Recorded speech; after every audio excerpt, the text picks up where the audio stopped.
देखिए, देश की संप्रभुता, अखंडता के खिलाफ किसी भी तरह की कोई गतिविधियां, कोई बयानबाजियां, चाहे वो बंदूक से निकली हो या मोबाइल की स्क्रीन से, कतई जो है वो बर्दाश्त नहीं की जा सकती। हाल ही के अंदर महबूबा मुफ्ती की पुत्री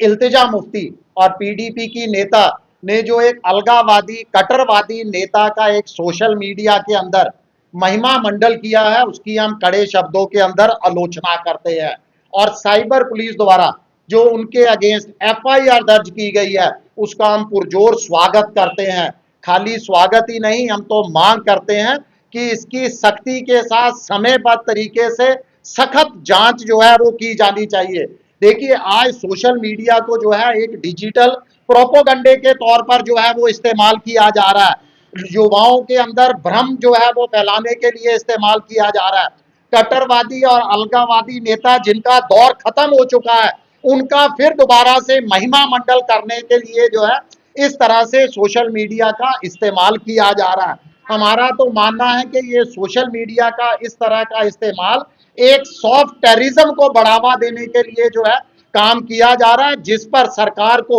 और पुलिस को 0% टॉलरेंस नीति पर जो है वो काम करना चाहिए। देखिए, ये कोई पहला मामला नहीं है। पीडीपी अध्यक्षा की भी अगर आप बात करें तो वो भी पिछले कई दिनों पहले जो है विवादास्पद बयान जो है वो देती रही हैं। चाहे धारा 370 हटने की बात हो, देश की शान तिरंगे को लेकर जो है वो विवादास्पद बयान हो, या हमारे सुरक्षा कर्मियों को लेकर जो है जम्मू कश्मीर में अमन बहाली को लेकर विवादास्पद बयान हो, और उनकी बेटी इल्तिजा मुफ्ती का भी आप याद कीजिए, इससे पहले भी हिंदुत्व को लेकर भी जो है बहुत विवादास्पद बयान दिया था, जिसकी शिवसेना ने भी कड़ी आलोचना की थी। देखिए, हमारी यही मांग है कि इनके ऊपर जो एफआईआर दर्ज की गई है, उसके बाद समयबद्ध तरीके से निष्पक्ष और कड़ी से कड़ी जांच की जाए, ताकि जो जम्मू कश्मीर हमारा अमन बहाली, शांति की तरफ कट्टरवाद के, अलगावाद के दौर को कुचलते हुए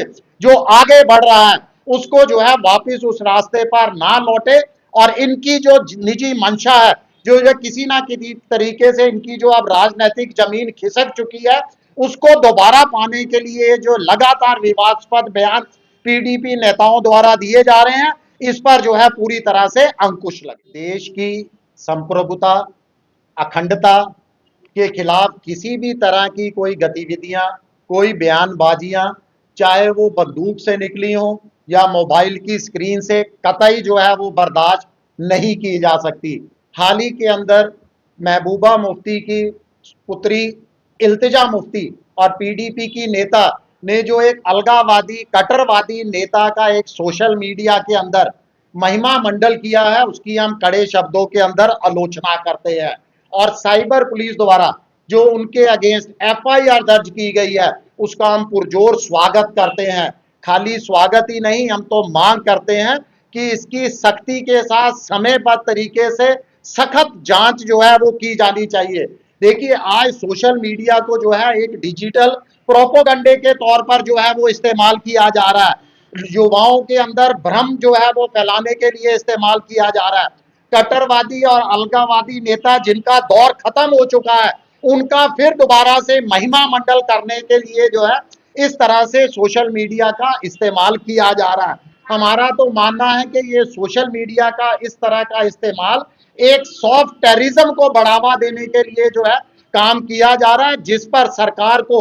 और पुलिस को 0% टॉलरेंस नीति पर जो है वो काम करना चाहिए। देखिए, ये कोई पहला मामला नहीं है। पीडीपी अध्यक्षा की भी अगर आप बात करें तो वो भी पिछले कई दिनों पहले जो है विवादास्पद बयान जो है वो देती रही हैं। चाहे धारा 370 हटने की बात हो, देश की शान तिरंगे को लेकर जो है वो विवादास्पद बयान हो, या हमारे सुरक्षा कर्मियों को लेकर जो है जम्मू कश्मीर में अमन बहाली को लेकर विवादास्पद बयान हो, और उनकी बेटी इल्तिजा मुफ्ती का भी आप याद कीजिए, इससे पहले भी हिंदुत्व को लेकर भी जो है बहुत विवादास्पद बयान दिया था, जिसकी शिवसेना ने भी कड़ी आलोचना की थी। देखिए, हमारी यही मांग है कि इनके ऊपर जो एफआईआर दर्ज की गई है, उसके बाद समयबद्ध तरीके से निष्पक्ष और कड़ी से कड़ी जांच की जाए, ताकि जो जम्मू कश्मीर हमारा अमन बहाली शांति की तरफ कट्टरवाद के अलगावाद के दौर को कुचलते हुए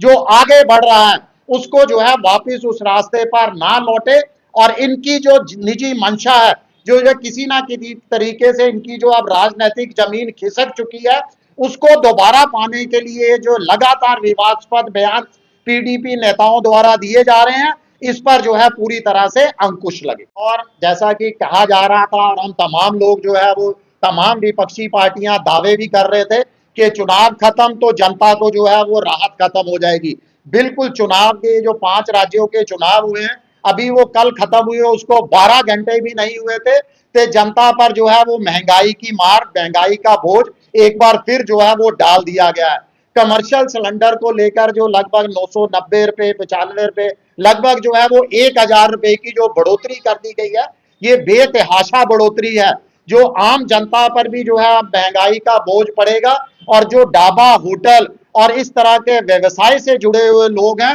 उनकी तो इस महंगाई ने जो है वो कमर तोड़कर रख दी है। देखिए पहले ही जो है गैस सिलेंडर की वो किल्लत से जूझ रहे थे और अब इस पर जो है बेतहाशा कीमतों के अंदर बढ़ोतरी ये लगता है कि ये जो है बहुत निंदनीय है। इसकी जितनी आलोचना की जाए जो है वो कम है। और ऐसी भी अब जो है हमें हमारे पास जानकारी है कि जैसे ही चुनावी नतीजे आ जाएंगे सरकार जो है ये भी मन बना रही है कि पेट्रोल और डीजल के अंदर भी जो है उसकी कीमतों में के अंदर भी बेतहाशा बढ़ोतरी जो है वो होनी तय है। तो हमारी सरकार से मांग है कि इस तरह जो है जनता की जो है वो इस तरह से जनता के मुद्दों को जनता को महंगाई के बोझ तले ना दबाएं। ये जो आपने गैस सिलेंडर के अंदर बढ़ोतरी की गई है इसको तत्काल प्रभाव में जो है रोल बैक किया। जैसा कि कहा जा रहा था और हम तमाम लोग जो है वो तमाम विपक्षी पार्टियां दावे भी कर रहे थे कि चुनाव खत्म तो जनता को जो है वो राहत खत्म हो जाएगी। बिल्कुल चुनाव के जो 5 राज्यों के चुनाव हुए हैं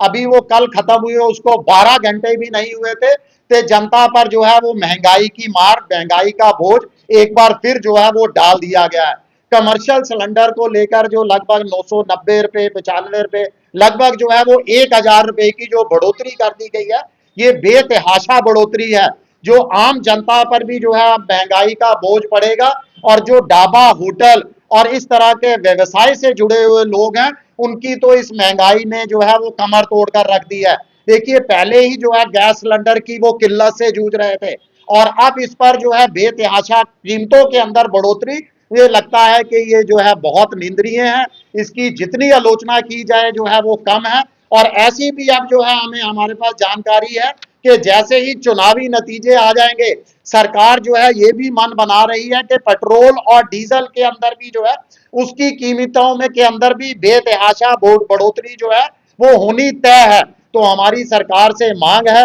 कि इस तरह जो है जनता की जो है वो इस तरह से जनता के मुद्दों को जनता को महंगाई के बोझ तले ना दबाएं। ये जो आपने गैस सिलेंडर के अंदर बढ़ोतरी की गई है इसको तत्काल प्रभाव में जो है रोल बैक किया जाए।